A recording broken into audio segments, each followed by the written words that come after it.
Today, we welcome to Global Citizenship Education Interview Series Dr. Anthony Manning. Anthony is the Dean for Global and Lifelong Learning at the University of Kent, based in Canterbury in the southeast of the UK. Through his role, Anthony is responsible for the development, implementation, and review of global and lifelong learning activity, which includes internationalization of the curriculum, pathways to higher education, and online learning. Anthony is also a Principal Fellow of the Advanced Higher Education and a National Teaching Fellow. He has a doctorate in Applied Linguistics and has lived and worked in 5 countries, including France, Germany, China, and Japan. In addition to working at the University of Kent, Anthony is the current chair of British Accreditation Council's Accreditation Committee and is a member of the British Council's English Language Advisory Group. Anthony's publications focus on international higher education, academic literacy, and language assessment. So, Anthony, it's a pleasure to welcome you to Global Citizenship Education Interview Series. Great, thank you for having me. All right.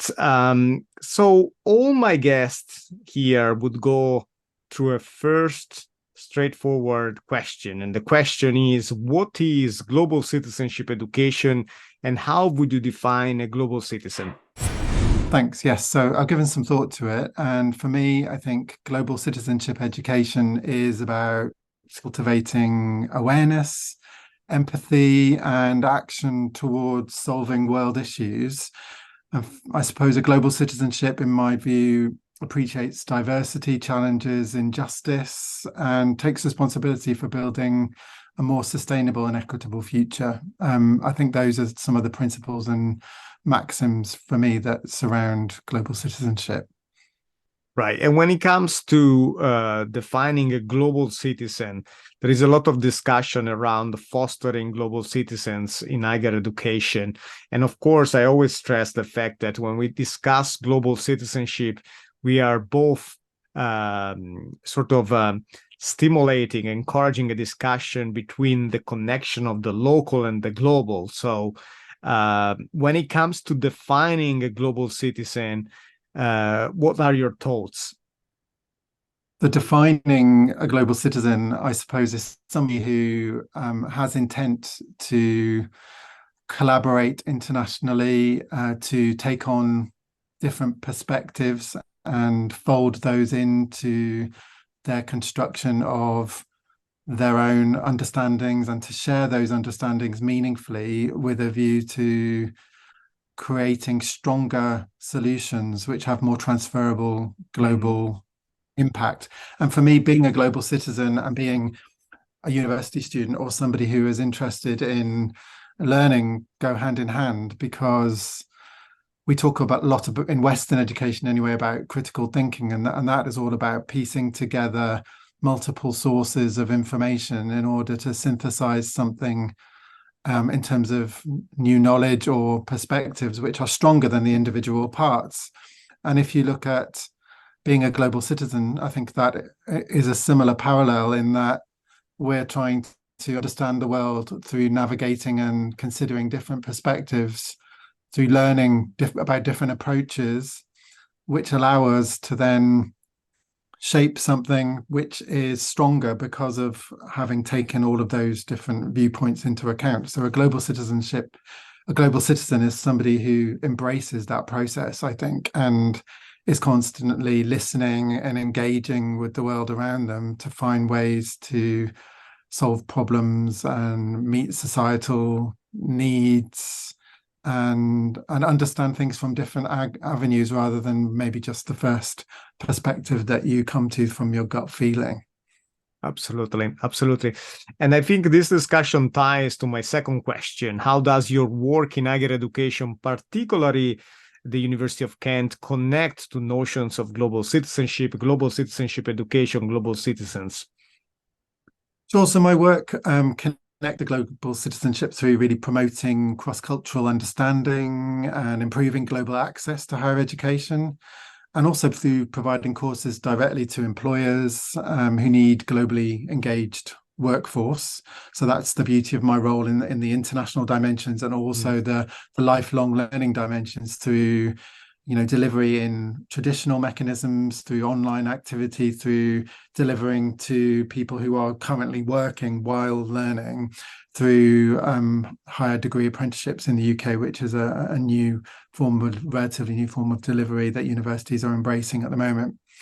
So my role is particularly focused on higher education for international students and work-based learners. And I'm also very keenly focused on internationalisation of the curriculum and global engagement experiences for domestic and international students. So all the time I'm trying to work with very diverse UK and international students and striving to find ways to support their needs as well as the needs of employers who are developing their current workforce with our support. So you mentioned already in the introduction, I'm also involved as a trustee for the British Accreditation Council, and that involves chairing their accreditation committee, which is helping to ensure that there are high standards in training and education, which meet internationally recognised benchmarks for successful learning in really diverse contexts. So those are some of the things that I'm active in.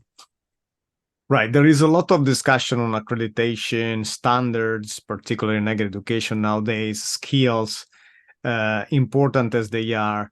But I believe there is less discussion about fostering critical perspectives, ethical values. You've been working on notions of quality access, online learning. So I want to ask you first whether or not you share this feeling of the need of, in a way, stimulating a discussion, a more focused discussion on critical thinking, ethical values for students primarily, but also of course, for teachers and educators. And then secondly, how notions of citizenship, global citizenship, quality access, online learning connect to your life journey. Yeah, sure. So in terms of the critical thinking dimension and the importance of ensuring that the curriculum is relevant to different stakeholders, both in terms of content and mode of access, I think that's something that universities globally need to be focused on. And that's, I think, why we're seeing more and more innovative and diverse provision, looking at transnational education, traditional on-campus education, online provision, blended learning, and I mentioned already degree apprenticeships where we're effectively teaching people who are already in the workplace. All of these mechanisms are a kind of multifaceted ecosystem which are a response from providers of education to the needs of different types of student who can't all learn in the same way and need different forms of learning. So we have to make learning accessible through the mode of delivery, and also we have to learn from the employers and the students and the contexts into which our learners are going to go, to make sure that the learning outcomes or the knowledge, skills and behaviours that we're embedding within our provision address people's needs and society's needs for the future. Otherwise, we're kind of providing education in a vacuum, fixated on a particular mode, which will not meet the broader, requirements of very diverse populations. If you look at things like, online learning, of course, you can argue it responds to the needs of people who aren't able to give up work or perhaps learn at particular times, the asynchronous dimensions, allowing us to learn at our own pace. We can also then look at transnational education for people who want to experience international education but can't do so because of the costs of coming to another country, and this enables them to have an internationally infused education through collaboration from their institution and institutions overseas. It also enables capacity building overseas, and maybe non-brain drain activity. So there's all different ways within this that we can help support and shape the value of international education for different people in different ways. And if you go back to my journey, you asked me about my own personal journey in education. My own life journey in this space has kind of aligned quite a lot with many of those different features of flexibility and enabling in a way. So I began my own journey in education as a first in family widening participation student. So I'm not from a wealthy background. I was from a single parent family. So education for me was really a way of enabling and a transformative experience and gaining social mobility. I always had a passion for studying languages, which was my hook. And so that took me eventually to university. And from there, I was able to have experiences of living and studying and working in France and Germany, initially in Europe, which opened my eyes to the benefits of learning in other cultures and experiencing other cultures in that kind of immersive way. And then after being in Europe and finishing my first degree, I went on to do teacher training, and I went to Japan and then to China as a teacher trainer. And when I came back from those experiences, I'd really learned a lot about managing, to live in different cultures and learning from ways of solving problems and finding solutions in those different countries in a way which was really eye-opening, and that really enthused me to take my education to the next level. But I wasn't able to go back into full-time education. So learning undertaking my master's and my doctorate after that through online distance learning was a way for me to remain working, not jump off the career ladder, and also develop my educational level at the same time. So that for me was a real enabler, and it's enthused me to be involved in that kind of educational provision myself now. So these experiences really fueled my passion to help others really gain from this kind of accessible and intercultural learning opportunity, and to champion the strength brought to learning and research and employability through collaborative international working. So that's something that I think is a kind of golden thread through my activity and my drive. And at the moment, I'm very focused on internationalization at home as an inclusive form of global engagement for students, because although I've had very immersive, positive experiences of living for long periods in different countries, I'm increasingly aware that those experiences are not always available to everybody in the same way, through cost implications or through other reasons. Like I've mentioned already, people can't jump off the career ladder so easily, or simply the culture of study abroad is not as strong. Therefore, by trying to unlock the international diversity on campus and encourage colleagues and students to share their experiences and ways of working with other members of our community, for international students and domestic students, we have an opportunity to build smaller and yet still impactful opportunities for people to incrementally gain experience in global engagement. And I think I'm not trying to say that study abroad is something we should stop doing. We should do more of it, but it's a way of compensating for the fact that still relatively few people engage with longer term study abroad, and that we need to find ways to unlock this really rich experience opportunity on our campuses in our societies for the wider benefit of our community. In this way, my understanding is the campus becomes a sort of a diverse community, a living community, where students from diverse background would meet and then have experiences together and build on that, and it can be a very transformative experience. I want to ask you a question related to your forthcoming projects. But before that, because you mentioned the online learning part, it would be nice to get your opinion about future directions on online learning, both from this perspective of how universities, particularly you are with the University of Kent, would engage students, but also educators who are located not only in the UK, for example, but internationally. They can potentially provide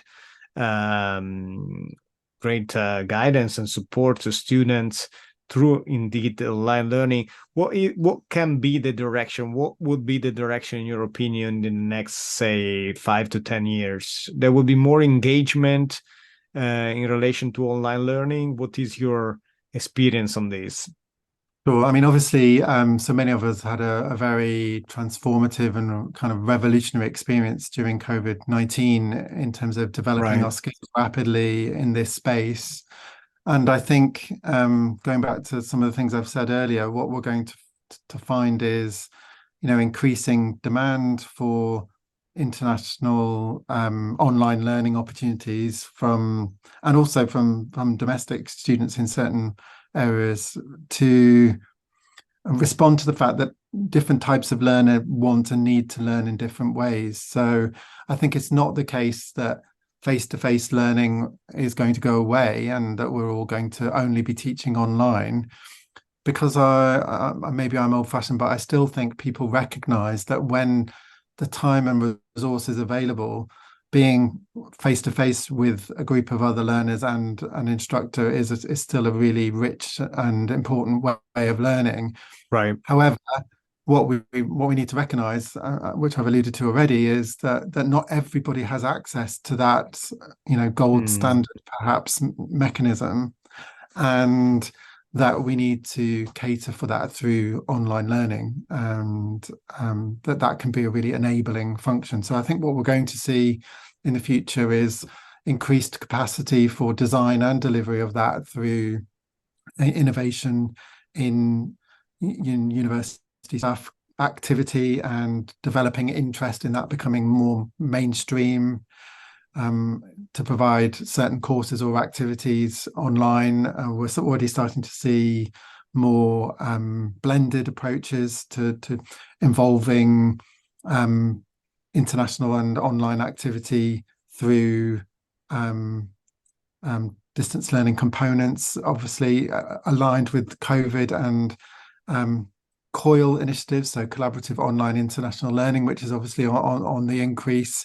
We're starting to see more and more informal and formal components in credit-bearing and non-credit-bearing learning, which involve interaction between students in different countries in modular and program activity, as well as full program activity. So I think we're going to continue to see innovation and diversity in this space. I don't think we're going to see the end of face-to-face education. I certainly hope that's not the case, but we're going to see ongoing development and increase in facilities for people who need to learn in different ways. And arguably, as well as that being a mechanism to cater for the needs of students, it's also a useful area of focus for universities in terms of maintaining diverse portfolio of activity, which is attractive and income generating, if we're talking about those things.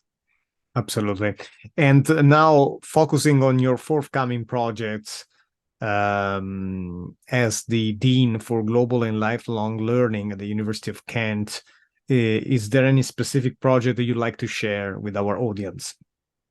Yeah, absolutely. So at the moment, I'm focused on a project which is about innovating within our pathways to higher education for international students. We're also looking at new mechanisms to extend our online provision from its current position, and to develop further pathways and collaborative activity with employers through what we do with our degree apprentices, which, although is focused principally on UK students at the moment, is all about servicing the needs of often international organisations. And we learn as much from employers in this context as we do from working with our students, and in terms of the knowledge that we provide as experts in certain areas of knowledge provision.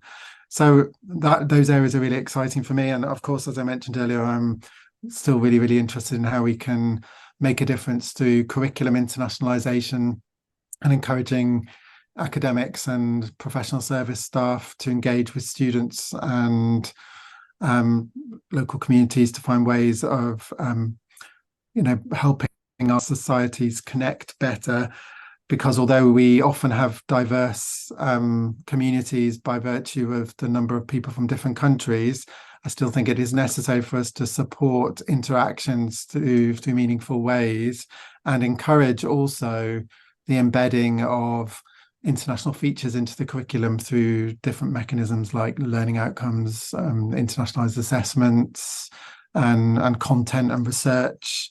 And there's a great opportunity for co-creation with students in that space.